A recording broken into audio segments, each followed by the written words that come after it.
Hi my dear viewers, welcome back to my channel. അപ്പോൾ ഇന്ന് നമുക്കൊരു കുക്കിംഗ് വ്ളോഗ് ആയാലോ. ഇന്നത്തെ നമ്മളുടെ റെസിപ്പി എന്താണെന്നുള്ളത് ഈ ഒരു മുളക് കാണുമ്പോൾ തന്നെ നിങ്ങൾക്ക് മനസ്സിലാവുണ്ടാവില്ല അല്ലേ. അപ്പോൾ എന്തായാലും ഇന്നത്തെ നമ്മളുടെ റെസിപ്പി മുളക് ബജിയാണ്. നമ്മൾ ഈ മലയാളികൾക്ക് മാത്രമല്ല ഒട്ടുമിക്കവർക്കും വളരെയധികം ഇഷ്ടപ്പെട്ട ഒരു 4 മണി പലഹാരമാണ് ഈ മുളക് ബജി എന്ന് പറയുന്നത്. അപ്പോൾ ഇതെങ്ങനെ തയ്യാറാക്കുന്നത് നമുക്ക് വേഗം നോക്കിയിട്ട് വരാം.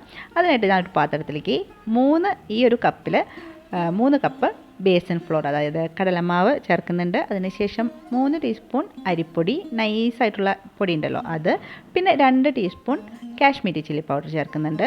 ഒരു 1/4 ടീസ്പൂൺ കായത്തിൻ്റെ പൊടിയും ആവശ്യത്തിന് ഉപ്പും ചേർത്ത് നന്നായിട്ട് മിക്സ് ചെയ്ത് കുറേശ്ശെയായിട്ട് വെള്ളം ഒഴിച്ചു കൊടുത്ത് നമുക്ക് നല്ല തിക്കായിട്ടുള്ള ഒരു ബാറ്റർ റെഡിയാക്കിയെടുക്കാം.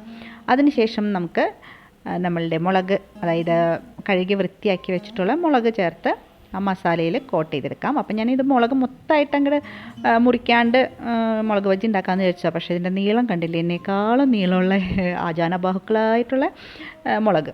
അപ്പോൾ എന്തായാലും അതൊന്ന് നടുവിനെ കട്ട് ചെയ്തിട്ട് നന്നായിട്ട് മസാല ഇങ്ങനെ കോട്ട് ചെയ്തിട്ടാണ് ഞാനത് നന്നായിട്ട് വറുത്ത് കോരിയെടുക്കുന്നത് കേട്ടോ. ഞാൻ എണ്ണ വെച്ചപ്പോൾ വലിയൊരു ചീനച്ചട്ടിയിൽ എത്ര എണ്ണ ഒഴിച്ചാലും മതിയാവാത്ത പോലത്തെ ഒരു ചീനച്ചട്ടിയായിരുന്നു. എണ്ണ ഞാൻ നന്നായിട്ട് ഒഴിച്ചു. അത് കഴിഞ്ഞ് നമ്മുടെ മുളക് ഇട്ടപ്പോഴാണ് മുളക് എൻ്റെ നീണ്ട് നിവർന്നാണ്ട് കിടക്കുന്ന ഒരു മുളകും.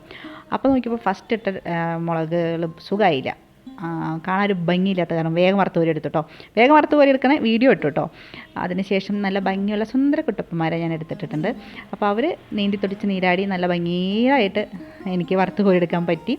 അപ്പോൾ അതാണ് ഞാൻ ഇത് വിശദമായി കാണിക്കുന്നത്. ഫസ്റ്റ് ട്രിപ്പ് ഞാൻ പറഞ്ഞല്ലോ ഒരു ഭംഗി ഉണ്ടായിരുന്നില്ല, അതുകൊണ്ടാണ് ഞാൻ അവരെ അങ്ങോട്ട് ശരിക്കും കാണിക്കാണ്ടിരുന്നത് കേട്ടോ. അപ്പോൾ അതാ നമ്മളുടെ മുളക് ബജി റെഡിയായി. ഇത് മുക്കി കഴിക്കാനായിട്ട് നല്ല എരിവുള്ളൊരു സ്വയംഭം ചമ്മന്തി കൂടി ഉണ്ടാക്കി കേട്ടോ, തക്കാളി മുളകും വെച്ചിട്ട്. അപ്പോൾ ഞാൻ tata bye bye see you പറഞ്ഞ് പോകാമെന്ന് വിചാരിച്ചാണ്. അങ്ങനെ നോക്കുമ്പോഴാണ് നല്ലൊരു കായം കൂടി ഇരിക്കുന്നുണ്ടായിരുന്നു. അപ്പോൾ എന്തായാലും മാവ് ബാക്കിയുണ്ട്, കായം കൂടി അങ്ങോട്ട് ആ മാവിൽ മുക്കി പൊരിച്ചാണ്ട് എടുത്തു. നമ്മുടെ കായ ബജിയും റെഡിയാക്കി. അപ്പോൾ കായ ബജിയും മുളക് ബജിയും ഈ ഒരു റെഡ് ചില്ലി ചമ്മന്തിയും കൂട്ടി നല്ല അടിപൊളി 4 മണി പലഹാരമായിരുന്നു.